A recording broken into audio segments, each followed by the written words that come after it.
D'autres petits papiers pour un sourire dans les transports en commun. La RATP plaide pour la convivialité sur son réseau. À quelques jours du Salon du Livre, 5 comédiens distribuent gratuitement des petits messages appelés textopolitains.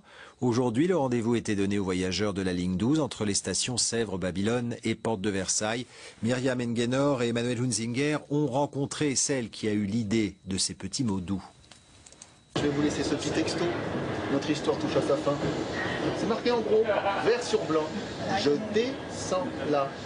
Vous les avez peut-être croisés, vous aussi, dans le métro ces derniers jours, ces comédiens chargés de vous distribuer des textopolitains. Textopolitaine. Et c'est quoi en fait?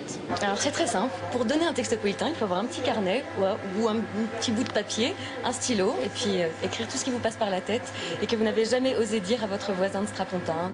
Laissez parler les petits papiers, à l'occasion papier chiffon. Anne Cazobon en rédige à longueur de trajet.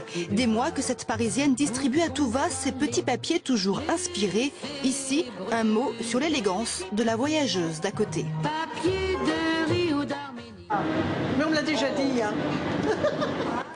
Des messages qui ne laissent jamais indifférent. C'est quand on n'ose pas dire ou quand on veut dire quelque chose, on glisse un petit enveloppe comme ça et c'est joli, j'aime bien. Parce que des fois je vois des choses et j'ai envie de dire, mais bon, j'ose pas. J'ai commencé par aller dire ce que j'avais sur le cœur aux gens que je croisais, à une grand-mère que je la trouvais très élégante, à une jeune fille de 14 ans qui pleurait toutes les larmes de son corps, que ça allait aller. Et puis c'est vrai que moi, si j'avais un élan comme ça d'aller parler aux gens, eux en face, pour eux c'était plus compliqué, difficile et inattendu de le recevoir. Donc très vite je suis passée aux petits mots écrits. Et l'idée a séduit un éditeur. 2 carnets de textopolitains paraissent à l'occasion du Salon du Livre. Il y en a pour tout le monde et un rien que pour vous, Jean-Noël. Merci beaucoup Myriam, et puis on passe au sport.